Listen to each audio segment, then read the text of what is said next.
Hi everyone, very very good morning, good afternoon, good evening, जब भी आप ये वीडियो देख रहे हैं दोस्तों। प्रीवियस क्लास के अंदर हमने अपना एक नया चैप्टर पढ़ा था और पिछली क्लास के अंदर हमने एक चैप्टर खत्म करा था जिसका नाम था 1% कंपनी। आज हम एक नया चैप्टर पढ़ने जा रहे हैं जिसका नाम है फॉर्मेशन ऑफ अ कंपनी। बहुत ही छोटा चैप्टर है, लगभग 20 से 25 मिनट में ये चैप्टर खत्म हो जाएगा। बहुत आराम से भी कराऊंगा तब भी 20 से 25 मिनट लगेंगे। और मेरा सजेशन आपको ये रहेगा कि आप लॉ की क्लासेस को 1.25 की स्पीड में देखिए, उससे ज़्यादा एक्सीड ना करें। अगर बहुत ज़्यादा जरूरी है, बहुत ज़्यादा जल्दी करना है कोर्स, 1.5 बस, उससे ज़्यादा मत करिएगा। फायदा नहीं है, कोई फायदा नहीं होगा। आज हम पढ़ रहे हैं फॉर्मेशन ऑफ अ कंपनी। हमने अपने 3 चैप्टर ऊपर के कंप्लीट कर लिए हैं। फॉर्मेशन ऑफ अ कंपनी आज पढ़ेंगे और आज ही खत्म हो जाएगा। सिर्फ 2 ही कॉन्सेप्ट है इसमें, एक इंट्रोडक्शन है और एक कॉन्सेप्ट है। तो आइए स्टार्ट करते हैं। उसके बाद जो हमारा चैप्टर आएगा इनकॉर्पोरेशन ऑफ अ कंपनी, ये है सबसे बड़ा चैप्टर, बहुत बड़ा चैप्टर है ये। बाकी आपको दिख रहे हैं इतने बड़े चैप्टर, पर ये इतने बड़े चैप्टर जो ज्यादा आपको इतने सारे चैप्टर दिख रहे हैं, इतने सारे ये सब चैप्टर 2 से 3 2 से 3 2 से 3 क्लास के है। तो ये नंबर्स ऑफ चैप्टर तो बहुत ज्यादा है, पर एक चैप्टर को पढ़ने में 3-4 क्लास लगती है बस, वो भी 1-1 घंटे की। अगर मैं 2-2 घंटे की बनाता तो 2 क्लास में निपटा दे, पर 2 घंटे में बोरियत हो जाती है जी दोस्तों। तो आइए स्टार्ट करते हैं formation of a company. 1% company को हमने अच्छे से पढ़ा, फॉर्मेशन ऑफ अ कंपनी पढ़ते हैं। चैप्टर नंबर 4 मेरी तरफ से, फॉर्मेशन ऑफ अ कंपनी। बाकी इस चैप्टर का कोई भी रेलिवेंस मेरे हिसाब से लगता नहीं है। अगर इसको चैप्टर को छोड़ भी जाओ तब भी कोई फायदा नहीं होने वाला। पेपर में ना मात्र के बराबर ही में चैप्टर आता है, बट इसमें एक कॉन्सेप्ट जो है ना वो आपकी नॉलेज में होना चाहिए, नहीं तो फिर आप कभी नहीं जान पाओगे। इसमें एक कॉन्सेप्ट है जो आपकी नॉलेज में होना ही चाहिए, वो है ये selection of name for a company. जब आप अपनी कंपनी को खोलोगे, उसका नाम सेलेक्ट करने से पहले आपको ये रूल पढ़ना पड़ेगा, बहुत जरूरी है। ये प्रैक्टिकल लाइफ के लिए भी जरूरी है और थ्योरेटिकल लाइफ के लिए भी जरूरी है। पर आइए स्टार्ट करेंगे पहले फॉर्मेशन ऑफ अ कंपनी से। कुछ बेसिक बात, इंट्रोडक्शन, जो मैं आपको पहले भी पढ़ा चुका हूं। आइए मुझे एक बात बताओ सर, अगर मुझे अपनी पब्लिक कंपनी खोलनी, तीन तीन टाइप की कंपनी ही है। प्राइवेट कंपनी खोलनी है तो मिनिमम 2 जने चाहिए, पब्लिक कंपनी खोलनी है तो मिनिमम 7 जने चाहिए, और 1% कंपनी खोलनी है तो 1 जना चाहिए। ये 3 बातें मैं आपको पहले भी बता चुका, यही 3 बातें पहले पॉइंट में लिखा गया है इसके। Section 3 of the companies act 2013 provide the formation of company. अगर आप अपनी कंपनी को फॉर्मेशन करना चाहते हो तो सेक्शन 3 आपको पढ़ना पड़ेगा। किस तरीके से फॉर्मेशन करे जाएंगे, तो फॉर्मेशन से पहले आपको क्या क्या चीजें चाहिए वो देखो। अ कंपनी में be formed for any lawful purpose, किसी भी लॉफुल पर्पस के लिए आप कंपनी खोलना चाहते हो, ड्रग्स डिलीवर करने के लिए, तो ये लॉफुल नहीं, इनलॉफुल है। किसी भी लॉफुल पर्पस के लिए जब आप कंपनी खोलना चाहते हो तो आपको 7 जने या उससे ज्यादा जने चाहिए। अगर आप कंपनी पब्लिक कंपनी खोलना चाहते हो तो 2 या उससे ज्यादा पर्सन चाहिए होंगे अगर आप कंपनी खोलना चाहते हो प्राइवेट कंपनी, और 1 पर्सन चाहिए होगा अगर आप कंपनी फॉर्म करना चाहते हो 1% कंपनी। तो अगर आप 1% कंपनी खोलना चाहते हो तो आपको 1 पर्सन की जरूरत है। प्राइवेट कंपनी खोलना चाहते हो तो 2 मिनिमम चाहिए, मैक्सिमम आपको पता है। और पब्लिक कंपनी खोलना चाहते हो तो मिनिमम 7 चाहिए और मैक्सिमम अनलिमिटेड है। प्राइवेट कंपनी में मैक्सिमम 200 है। ठीक है जी। इसके बाद private company by subscribing their name और his name to the memorandum complying the requirement of the act in respect of the registration. ये कह रहा है चाहे आप प्राइवेट कंपनी खोल लो, चाहे आप पब्लिक कंपनी खोल लो, चाहे आप 1% कंपनी खोल लो, आपकी 2000 कंपनी एक्ट 2013 की रिक्वायरमेंट्स को मानकर, इसके प्रोविजन को पूरा करके, कंप्लाई करके, पूरा मानकर, तब जाकर आप अपना रजिस्ट्रेशन करा सकते हैं, फॉर्मेशन ऑफ अ कंपनी खोल सकते हैं, कंपनी खोल सकते हैं। ठीक है सर। और जब आप कंपनी खोलोगे तो इसमें जो, जैसे कि मैं और आप मिलकर कोई प्राइवेट कंपनी खोल रहे हैं तो आपके पास 50% शेयर है, मेरे पास 50% शेयर है, तो हम हो गए subscriber, member of the company, right. अगर आप 1% कंपनी खोल रहे हो तो 100% शेयर आपके पास है उस कंपनी के, तो आप क्या हो, उस कंपनी के मेंबर या फिर सब्सक्राइबर। अगला पॉइंट क्या कह रहा है, अगला पॉइंट मैं आपको पहले ही बता चुका हूं, बहुत बार पढ़ा चुका हूं, ये पिछले चैप्टर के अंदर पढ़ाया था। However the memorandum of 1% company shall indicate the name of other person with his prior consent of the prescribed form who shall in the event of subscriber that or his incapacity of the contract become the member of the company and the written consent of such person also be filed with the registrar at the time of incorporation of 1% company along with the fees। Same copy line हमने 2 बार पढ़ी थी 1% company वाले chapter के अंदर। क्या कह रहा है, जब आप 1% कंपनी खोलोगे तो उसके मेमोरेंडम में एक पर्सन का नाम लिखना जो नॉमिनी होगा, नॉमिनी के कंसेंट होना चाहिए मेंबर का। अगर आप 1% कंपनी खोलोगे और आप उसके मेंबर हो तो आप अपनी रिटर्न कंसेंट दोगे INC 32 फॉर्म में। INC 32 स्पाइस वाले फॉर्म में दोगे, और नॉमिनी जो होगा वो अपनी रिटर्न कंसेंट देगा INC 3 वाले फॉर्म में, और दोनों ही फॉर्म लेकर आपको ROC को इंटीमेट करना होगा, बताना होगा। वो फॉर्म था INC 4, है ना। INC फॉर्म कौन से होते हैं? इनकॉर्पोरेशन फॉर्म होते हैं। जब भी आप 1% कंपनी खोलोगे 3 फॉर्म आपको भरने पड़ेंगे। एक INC 32 स्पाइस जो मेंबर का कंसेंट होगा नॉमिनी के लिए, एक INC 3 जो नॉमिनी का कंसेंट होगा कि मैं नॉमिनी बनना चाहता हूं, और एक INC 4 जो रजिस्ट्रार ऑफ कंपनी को इनकॉर्पोरेशन के टाइम पे देना पड़ता है इंटीमेशन के लिए कि ये हमारा नॉमिनी, इसका रिटर्न कंसेंट ये रही।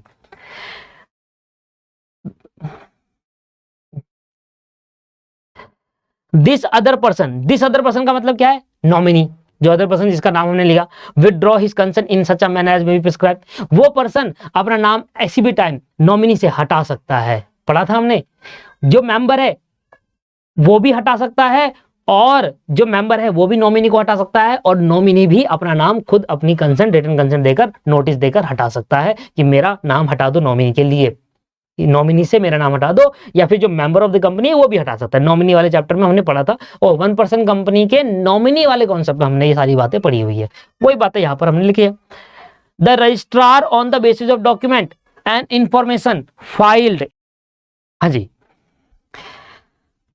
ठीक है सर, ये दोनों बात नॉमिनी वाले कॉन्सेप्ट में बता चुका हूं। अगला पॉइंट आता है, fourth point, the registrar on the basis of document and information filed under subsection 3। Section 3 के सबसेक्शन 3 में हम क्या करेंगे? एक डॉक्यूमेंट और एक इंफॉर्मेशन ROC को जमा कराएंगे। ROC का होता है? रजिस्ट्रार ऑफ कंपनी होता है। All the document and information referred to in subsection in the registrar and issue a certificate of incorporation in a prescribed form। जब ROC, जो भी डॉक्यूमेंट हमने जमा कराए, जो भी इंफॉर्मेशन हमने जमा कराई ROC को, तो ROC उसके बेसिस पर हमें एक इनकॉर्पोरेशन सर्टिफिकेट देगा, और इससे हमारी कंपनी खुल जाएगी। ये बड़ा सिंपल सा प्रोसेस है। डॉक्यूमेंट कौन कौन से होते हैं, क्या क्या इंफॉर्मेशन होती है, वो आगे जाकर हम बात करेंगे, अभी नहीं, नेक्स्ट वाले चैप्टर में बात करेंगे। पर अभी के लिए क्या करना पड़ता है? हमें कुछ डॉक्यूमेंट और कुछ information under section 3 sub section 1 के अकॉर्डिंग ROC को देने पड़ते हैं, रजिस्ट्रार को देने पड़ते हैं, और रजिस्ट्रार उनको देखकर और क्या करता है? एक इनकॉर्पोरेशन सर्टिफिकेट, जिसको हम सर्टिफिकेट ऑफ इनकॉर्पोरेशन कहते हैं, वो हमें दे देता है। और दोस्तों, सर्टिफिकेट ऑफ इनकॉर्पोरेशन में होता है एक नंबर, उस नंबर को कहते हैं CIN नंबर। ये CIN नंबर की जो फुल फॉर्म है उसको बोलते हैं कॉर्पोरेट आइडेंटिफाई नंबर। जैसे कि एक पर्सन की पहचान आधार कार्ड नंबर से होती है, आपकी पहचान भी आधार कार्ड नंबर से होती है, ऐसी कंपनी की पहचान क्या होती है? CIN नंबर से होती है, कॉर्पोरेट आइडेंटिफाई नंबर। एक डायरेक्टर की पहचान DIN नंबर से होती है, डायरेक्टर आइडेंटिफिकेशन नंबर, जो कि हम अपने डायरेक्टर वाले चैप्टर पढ़ेंगे। जब भी कोई पर्सन डायरेक्टर बनता है ना दोस्तों, उसको एक नंबर दिया जाता है, डिन, जिसको बोलते हैं डायरेक्टर आइडेंटिफिकेशन नंबर। ऐसे ही जब किसी भी कंपनी को हम इनकॉर्पोरेट करते हैं, खोल लेते हैं, है ना, किसी कंपनी को जब हम खोल लेते हैं तो उसको दिया जाता है कॉर्पोरेट आइडेंटिफिकेशन या आइडेंटिफाई नंबर, CIN नंबर कहते हैं। देखिए यहां पर लिखा हुआ है, issue a certificate of incorporation in the prescribe form to the effect that propose company. Propose company वो कंपनी है जो हम खोलना चाहते हैं, आप और मैं मिलकर एक प्राइवेट कंपनी खोलना चाहते हैं, that is called propose company. जब वो खुल जाएगी उसको बोलती है इनकॉर्पोरेशन हो गई कंपनी का। इज इनकॉर्पोरेटेड, जब कोई भी जो कंपनी हम खोलना चाह रहे थे वो इनकॉर्पोरेट हो जाएगी अंडर दिस एक्ट, तो क्या होगा दोस्तों? फिर देखो, on the from the date of mention certificate of incorporation, जब इनकॉर्पोरेशन सर्टिफिकेट इशू होगा वहां पर उसमें लिखा होगा कंपनी का corporate identity number. Corporate identity number देखो क्या लिखा है, the registrar shall allot to the company, जो रजिस्ट्रार है ROC है वो कंपनी को क्या करेगा? अलॉट करेगा एक corporate identity number which shall be a distinct identity, जो कंपनी की आइडेंटिटी को अलग बनाता है for the company and which shell also be included in the certificate, जो कंपनी की एक आइडेंटिटी बताता है कि जैसे एक हमारी पर्सन की एक आइडेंटिटी उसका आधार कार्ड बताता है, ऐसी कंपनी की आइडेंटिटी उसका कॉर्पोरेट आइडेंटिटी नंबर बताता है CIN। आइए मैं आपको MCA की वेबसाइट पे ले जाता हूं और हम देखते हैं एक दो कंपनी का CIN नंबर कैसा होता है। तो MCA की वेबसाइट में जाने के लिए हमें क्या करना है? mca.gov.in, mca.gov.in। इसके बारे में तो हम पढ़ते ही रहेंगे, देखो यहाँ पर खोज करते ही रहेंगे हम, क्योंकि यही पूरा कंपनी एक्ट इसी में समाया है, इसी के अंदर, वेबसाइट के अंदर। सबसे पहले आपको जाना है MCA सर्विस पर, थोड़ा सा ऊपर आकर यहाँ पर कर्सर टच करना है, अपने कर्सर को यहाँ रखना है, मतलब उसका कर्सर माउस का, और यहाँ पर आपको देखेंगे यहाँ पर लिखा है व्यू कंपनी और एलएलपी मास्टर डाटा, इस पर क्लिक कर देंगे। अब मुझे किसी कंपनी का क्या डालना है, CIN नंबर, मुझे पता नहीं है, पर मैं यहाँ पर सर्च भी कर सकता हूँ, तो एक ऑप्शन और है। तो मैंने यहाँ पर सर्च करा, बताओ किसका, एयरटेल का सर्च कर लेते हैं। एयरटेल में देखते हैं एयरटेल के पास कितनी कंपनियां हैं। एयरटेल सर्च करा, अब देखो यहाँ पर टोटल 8 एंट्री लिखी है एयरटेल ने, मतलब एयरटेल के नाम से 8 कंपनियां हैं। किसी भी एक कंपनी को देखते हैं, एयरटेल लिमिटेड पे क्लिक करते हैं, एयरटेल लिमिटेड पे क्लिक करा। अब ये देखो ये जो आया ना ये पर, जैसे ही मैंने एयरटेल लिमिटेड पे क्लिक करा, ये जो दे रखा है ना U64200HR2021, ये पता B21 PL, ये दोस्तों क्या है, यही आपका CIN नंबर होता है। उस एयरटेल लिमिटेड का CIN नंबर ये रहा। अब यहाँ पर क्या चीज डालते हैं, SMORIES सबमिट। ये लो सर, एयरटेल लिमिटेड का आपके पास ये आ गया, CIN लिखा है ना, CIN number, corporate identity number, इस तरीके से का होता है।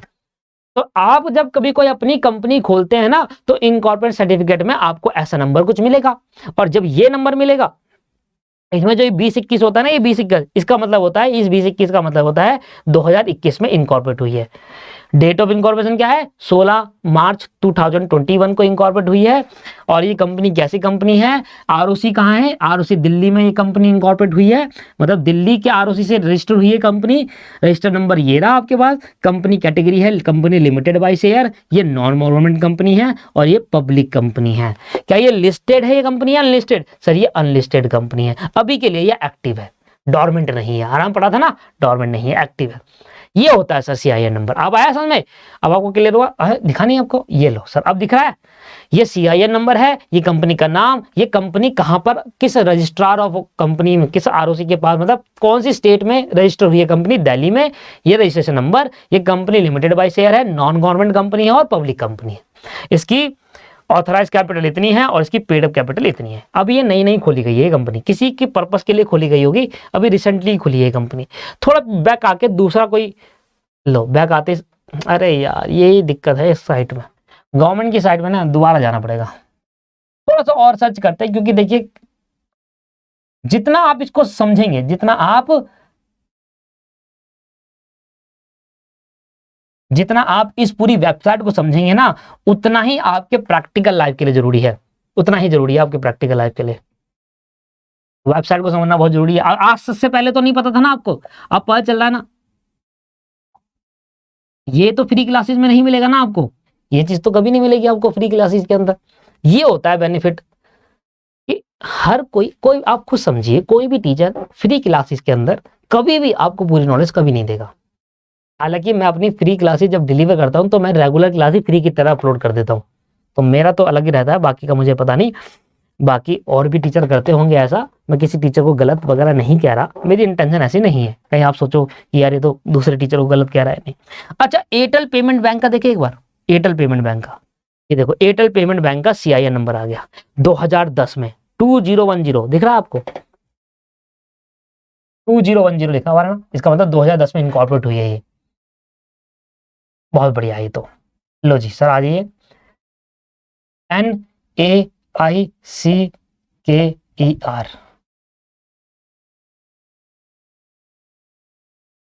DL4 दिल्ली में रजिस्टर्ड हुई है, 2010 में इनकॉर्पोरेट हुई है। कुछ ऐसी बातें आपको पहले से पता चल जाएगी इसके अंदर। लास्ट की जो डिजिट होती है 20105, ये रजिस्ट्रेशन नंबर होता है। देखो DL4, DL का मतलब क्या हो गया, DL का मतलब हो गया दिल्ली में रजिस्टर्ड हुई है, 2010 में इनकॉर्पोरेट हुई है। कुछ बातें आपको पहले से पता चल जाएगी इसके अंदर। 2010 में इनकॉर्पोरेट हुई है, दिल्ली में रजिस्टर्ड हुई है, ये रहा पीछे इसका नंबर, रजिस्ट्रेशन नंबर।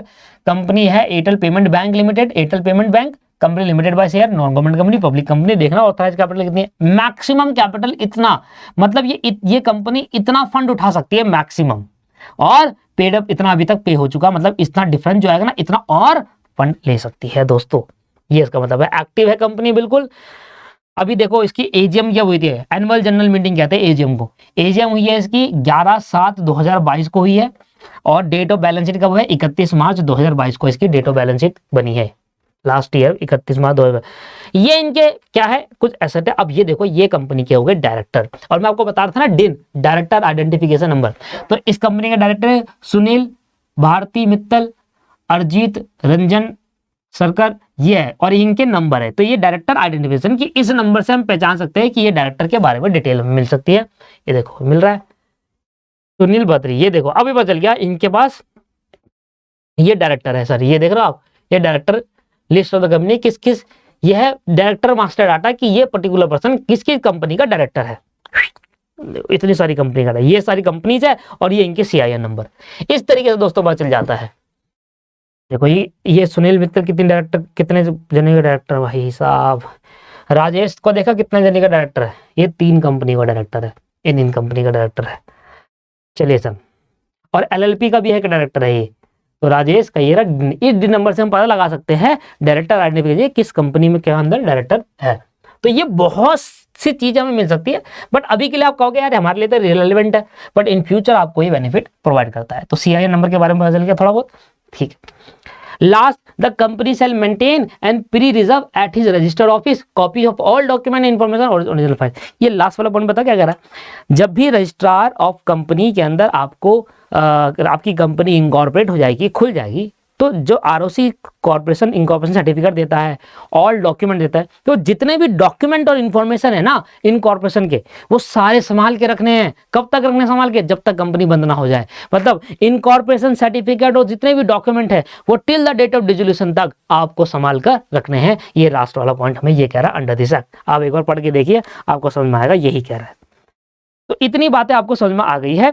अब हमारा जो मेन मेरी इसको इस चैप्टर को, हालांकि मैं इस चैप्टर पढ़ाता नहीं, इतना खास है नहीं इसके अंदर, पर मेन जो मेरे को पॉइंट पढ़ाना था वो ये पढ़ाना था, selection of name for the company. कहता है जब भी आप कोई कंपनी इनकॉर्पोरेट करते हो, जब भी आप कोई कंपनी खोलते हो, तो कंपनी खोलने से पहले आप अपने नाम को सेलेक्ट करोगे। मैं और आप मिलकर एक कंपनी खोलना चाहते हैं, प्राइवेट कंपनी, तो मैं और आप मिलकर जब प्राइवेट कंपनी खोलेंगे तो मुझे एक नाम सेलेक्ट करना होगा।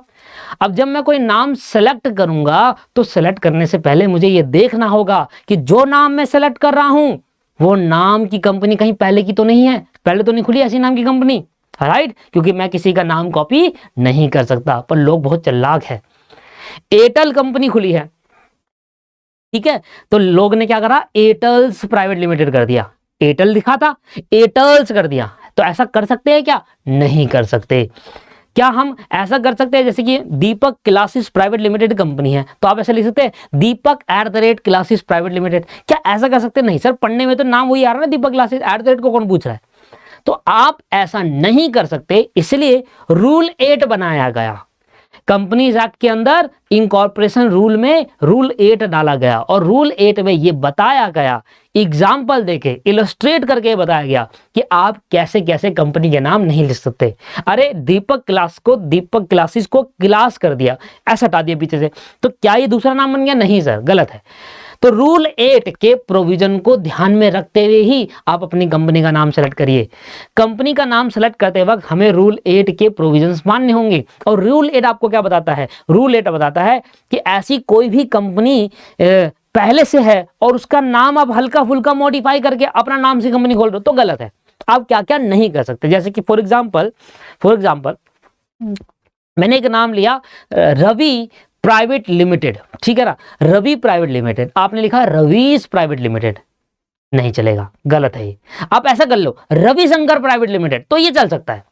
आपने क्या करा, मैंने लिखा गोदरेज प्राइवेट लिमिटेड, आपने कहा गोदरेज, ऐसा लगा दिया पीछे गोदरेज प्राइवेट लिमिटेड, ये नहीं चलेगा sir. Godrej electric private limited लिख दोगे तो आपने एक नया नाम यहां पर ऐड करा, Godrej private electric private limited. ये कंपनी पहले से ही है गोदरेज इलेक्ट्रिक प्राइवेट लिमिटेड, आपने लिखा गोदरेज, एक डैश डाल दिया बीच में, इलेक्ट्रिक प्राइवेट, ये भी नहीं कर सकते। तो रूल 8 आपको यही समझा रहा है।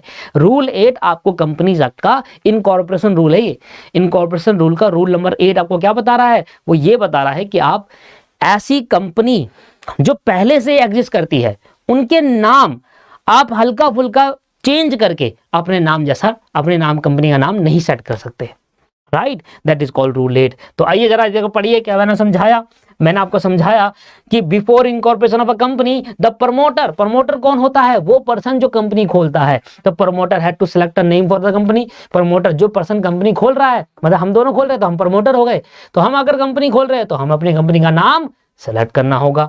While selecting the name of the company, the promoter has to comply, मतलब मानना क्या, प्रोविजन ऑफ रूल 8 के सारे प्रोविजन को मानकर ही वो अपनी कंपनी का नाम सेलेक्ट कर सकता है।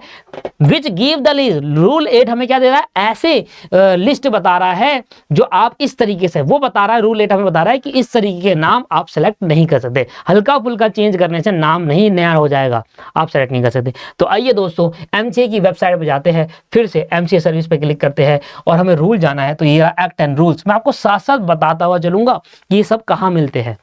एक्टो रूल में गए, एक्टो रूल में जाने के बाद यहाँ पर रूल पे क्लिक करा, रूल पे क्लिक करने के बाद आपके सारे रूल्स आ गए। इसके अंदर हमारा चैप्टर है इनकॉर्पोरेशन वाला, द कंपनी इनकॉर्पोरेशन रूल, इस पे आपको क्लिक करना है। इस पे क्लिक कर देंगे तो यहाँ पर आपके भी थोड़ी देर में आ जाएंगे, क्या कि वेबसाइट थोड़ी स्लो चल रही है। आ गया, देखो आ गया ना। तो हमने क्या था 1% कंपनी के अंदर रूल्स पढ़े थे, याद है 1% कंपनी चैप्टर पर, तो वहां पर भी रूल पढ़े थे हमने, वो यहीं से आए वो रूल। तो हम रूल, ये है rules, rule 1, rule 2, rule 3। Rule 1 में है शॉर्ट टाइटल, रूल 2 में है डेफिनेशन, रूल 3 1% कंपनी के लिए, 4, 5 पेनल्टी वाला। हमने वो पढ़ा था ना conversion of private company into 1%, rule 7 में उसकी बात बताता है, और मैं आपको दिखा दूंगा अभी, इसके पहले वाले पॉइंट में पढ़ा था हमने। देखो क्या लिखा है, रूल 7 लिखा है ना। रूल 7 क्या बताता है, conversion of private company into OPC. देख रहे हो आप कहां से आए rule, conversion of private company into OPC. हमें चाहिए रूल 8, ये रहा हमारा रूल 8। रूल 8 क्या कहता है, name which reassemble to nearly with the name of existing company. Rule 8 आपको बताता है ऐसा कोई नाम आप रीअसेंबल कर रहे हो, जो कंपनी पहले से है उसका नाम अगर रीअसेंबल करते हो तो ऐसा नहीं चलेगा। अगर कंपनी टाटा कंपनी है, मैं टाटास कर दूं और अपनी कंपनी खोल दो टाटास नाम की, तो ये नहीं चलेगा दोस्तों। सिंगुलर को प्लूरल करने से, हल्का सा रीअसेंबल करने से, हल्का फुल्का चेंज करने से आप उस कंपनी का नाम नहीं खोल सकते। तो रूल 8 मैं इसको यहाँ पर ओपन कर रहा हूँ और ओपन करके आपको दिखाऊंगा कि इन रूल 8 में कितने अच्छे तरीके से हमारी गवर्नमेंट ने, एमसीए ने, डिपार्टमेंट ने कितने अच्छे तरीके से हमें समझाया कि आप देखो समझो कि क्या नहीं कर सकते। इलस्ट्रेशन समझो, green technology private limited company थी पहले से। अगर आप करते हो ग्रीन्स, ग्रीन का ग्रीन्स कर देते हो तो ये दोनों सेम माने जाएंगे, आपका ये डिफरेंट नेम नहीं हुआ। आप ग्रीन्स टेक्नोलॉजी प्राइवेट लिमिटेड नहीं खोल सकते, या आप ग्रीन्स कर रहे हो, ग्रीन का ग्रीन्स कर दिया, टेक्नोलॉजी का टेक्नोलॉजीज कर दिया, तब भी ये सेम ही माना जाएगा। ये सेम साउंड करते हैं, आप इसको ये नहीं कह सकते कि हमारा नाम अलग हो गया, वो ग्रीन टेक्नोलॉजी हमारा ग्रीन्स टेक्नोलॉजीज है, नहीं होगा। ये समझा रहा है। जैसे कि यहाँ लिखा प्रताप टेक्नोलॉजी लिमिटेड, आपने कहा प्रताप टेक्नोलॉजी, तो सिंगुलर का प्लूरल बनाने से नाम चेंज नहीं होगा। इसके बाद अगला, अगर आप कह रहे हो एबीसी लिमिटेड, पहले से कोई कंपनी है, फिर आपने नीचे डॉट डाल दिया तो ये चेंज नहीं हुआ, आपने स्पेस दे दिया ये चेंज नहीं हुआ। फुल स्टॉप लगाने से, स्पेस देने से नाम चेंज नहीं होता, ये दिखा रहा दूसरा पॉइंट पे। इसके बाद क्या कह रहा है अगर NCT ascend solution private limited आपने असेंडेड कर दिया, इसका मतलब आप इंग्लिश के अंदर स्पोकन इंग्लिश सोल्यूशन लिमिटेड, देखो यहां लिखा है स्पीक इंग्लिश है, आपने स्पोकन कर दिया। अगर आप टेंसेस का इस्तेमाल कर रहे हैं, पास्ट प्रेजेंट फ्यूचर का इस्तेमाल करके आप अगर नाम चेंज कर रहे हो तब भी नहीं चलेगा। देखो लिखा हुआ है ना, use different tenses in one और बोथ नेम, एक नाम में या दूसरे नाम में, दोनों में आपने अगर टेंसेस का चेंज कर दिया, पास्ट प्रेजेंट का था आपने फ्यूचर बना दिया उसको, तो उस केस के अंदर वो चेंज नहीं माना जाएगा। ठीक है सर। फिर क्या कह रहा है, use different phonetic spelling including, आप अलग अलग स्पेलिंग का यूज कर रहे हैं। देखो चेमटक, चेमटक, कैमटक, सॉरी चेमटक कह रहा हूं, कैमटक, कैमटक, कैमटक। अरे स्पेलिंग अलग करने से क्या नाम चेंज हो जाएगा क्या? स्पेलिंग चेंज करने से नाम चेंज नहीं हो रहा सर, साउंड वही कर रहा है, ये गलत है, ऐसा नहीं कर सकते। जैसे बीके लिमिटेड पहले था BWBKAY, आपने कहा बी और के, नाम पढ़ने में तो वही आ रहा है ना, तो ये सब सेम माने जाते हैं। तो आप इसको और तरीके से पढ़ सकते हैं। रूल 8 मेरी तरफ से इतना ही है। आप इसको ना देखिए, मैं आपको ये चीजें क्यों बताता हूँ, बहुत सारे स्टूडेंट ऐसे होते हैं जो उनको इंटरेस्ट होता है इन चीजों में, मैंने देखा है, मैंने बहुत सारे ऐसे स्टूडेंट देखे हैं जिनको इंटरेस्ट होता है काफी कि यार ये चीज, नई चीजें सीखने में, नई चीजें पढ़ने में। तो अगर मैं आपको ये दिखाओ, मैं आपको क्यों यहाँ पर खोल के दिखाता हूँ हर एक चीज, इसलिए कि अगर कोई बच्चा इंटरेस्टेड है इसको और पढ़ने के लिए, नॉलेज लेने के लिए, तो डायरेक्टली वो एमसी की साइट से रूल 8 डाउनलोड कर सकता है। यहाँ से डाउनलोड का ऑप्शन है, ये डाउनलोड करके आप अपना पढ़ सकते हैं। हालांकि हमारे को रूल 8 पूरा नहीं पढ़ना, बस एक अंदाजा आपको पता लगाना था, आपके माइंड में एक इमेज बनानी थी कि किस तरीके से हम नाम लेंगे। कोई भी नाम सेलेक्ट करने पर हम रूल 8 की बात समझेंगे, उसके बाद ही हम नाम सेलेक्ट करेंगे। ऐसा कोई एग्जिस्टिंग कंपनी है उसके नाम में हल्का सा बदलाव करके हम अपना नाम नहीं रख सकते। अगला हमारा रूल 9 भी है, एक रूल 9 है। रूल 9 हमें क्या कहता है, देखो रूल 9 क्या कह रहा है, यह है रूल 9 रिजर्वेशन ऑफ नेम। आपने कोई ऐसा नाम चुना जो यूनिक नेम है, जो कैसा नेम है, बिल्कुल यूनिक नेम है, और आप चाहते हो कि मेरा वाला नेम कोई और इन फ्यूचर आगे नहीं चुने, कोई और सेलेक्ट ना करे, इसलिए आपने अपने नाम को रिजर्व करवा लिया। क्या करवा लिया, रिजर्व करवा लिया। फॉर एग्जाम्पल जैसे कि दीपक ग्लासेस प्राइवेट लिमिटेड मैं कंपनी खोलता हूं और मैं चाहता हूं ये नाम की कोई दूसरी कंपनी ना खुले इन फ्यूचर, तो मैं अपना नाम क्या कर लूंगा, रिजर्व करवा लूंगा। तो रिजर्व करवाने के लिए आपको क्या करना होगा, रूल 9 की बात करनी पड़ेगी। अगर आप अपना नाम रिजर्व कराना चाहते हो या अपना नाम को चेंज कराना चाहते हो, दीपक क्लासेस को मैं चेंज करना चाहता हूं, तो उसके लिए आपको रूल 9 से चेंज करना होगा। रूल 9 आपको प्रोसीजर बताएगा कैसे अपने नाम को रिजर्व और कैसे अपने नाम को चेंज करा सकते हैं। तो आइए, कहता है एप्लीकेशन देनी होगी आपको एक अलोंग विथ फीस। सीधे सीधा पढ़ते हैं, एप्लीकेशन देनी होगी of the name shall be made through a web service. एक वेब सर्विस है, वहां पर जाकर आप दे सकते हो, वेब ऑटोमेटिकली ऑनलाइन भर सकते हो, ये कह रहा है। एक एप्लीकेशन देनी होगी फीस के साथ as provided in the companies. Fees जो रूल देखो, फीस कहां बता रखी है, ये companies registration office and fees rule में बता रखा है कितनी फीस लगेगी। सीधे सीधा हम पढ़ रहे हैं, हमें एक एप्लीकेशन देनी होगी, वो एप्लीकेशन एक फीस के साथ जमा कराना होगा। जो ये रूल द्वारा 2014 में ये रूल आए थे, registration office and fees rule, इनमें बता रखी है वो फीस। इस फीस के साथ आपको जमा करानी होगी एप्लीकेशन, जो कि अप्रूव भी हो सकती है और रिजेक्ट भी हो सकती है। मैंने कहा कि भाई दीपक ग्लासेस प्राइवेट लिमिटेड को आप रिजर्व कर दो मेरे लिए, और आगे फ्यूचर में कोई और ना खोल पाए, इसलिए मैं रिजर्व कराना चाहता हूं, तो मैंने एप्लीकेशन दी। अगर ये पहले से एग्जिस्ट करता होगा तो मेरा रिजेक्ट हो जाएगा, मेरा रिजेक्ट हो जाएगा, और अगर पहली बार आ रहा है तो अप्रूव कर देंगे। तो अगर आपका अप्रूव हो गया तो बढ़िया बात हो गई, और अगर आपका रिजेक्ट हो गया तो फिर क्या तरीका है। तो अगर आपने कोई एप्लीकेशन दी किसी नाम की रिजर्वेशन कराने के लिए, अपने कंपनी के नाम की रिजर्वेशन कराने के लिए एप्लीकेशन दी, और वो रिजेक्ट हो जाए, तो ऐसे केस के अंदर जो आरओसी है आपको क्या देता है, आपको 15 दिन का समय देता है। आप उस 15 दिन के समय में उसको दोबारा रीड्राफ्ट कर लो, उस नाम को थोड़ा चेंज कर लो, ये और दोबारा से एप्लीकेशन रीसबमिट कर दो। तो ये लिखा हुआ है आइदर में बी अप्रूव्ड और रिजेक्ट, एज द केस में भी अप्रूव भी हो सकता है, रिजेक्ट भी हो सकता है। अगर रिजेक्ट हो गया बाय द रजिस्ट्रेशन, कहता है अगर रिजेक्ट हो गया after allowing resubmission of such application within the 15 days the rejection of the defect. जैसे जिस दिन रिजेक्ट हुआ उस दिन से 15 दिन के अंदर अंदर आप दोबारा सबमिट कर सकते हैं अपने डिफेक्ट को रेक्टिफाई करके। This is the rule 9। Rule 9 में अगर आप अपनी कंपनी का नाम चेंज करना चाहते हो तब भी आप एप्लीकेशन जमा करा सकते हो। अब एप्लीकेशन जो जमा करानी है वो कौन से फॉर्म में है, वो फॉर्म मैंने नोट्स में लिख दिया है, ये देखो कहां है, ये नीचे।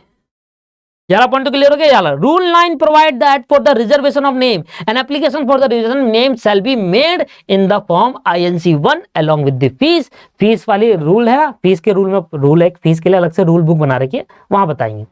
तो INC1 फॉर्म में, इनकॉर्पोरेशन नंबर फॉर्म नंबर 1 में आप अपने कंपनी के नाम को रिजर्व करा सकते हो।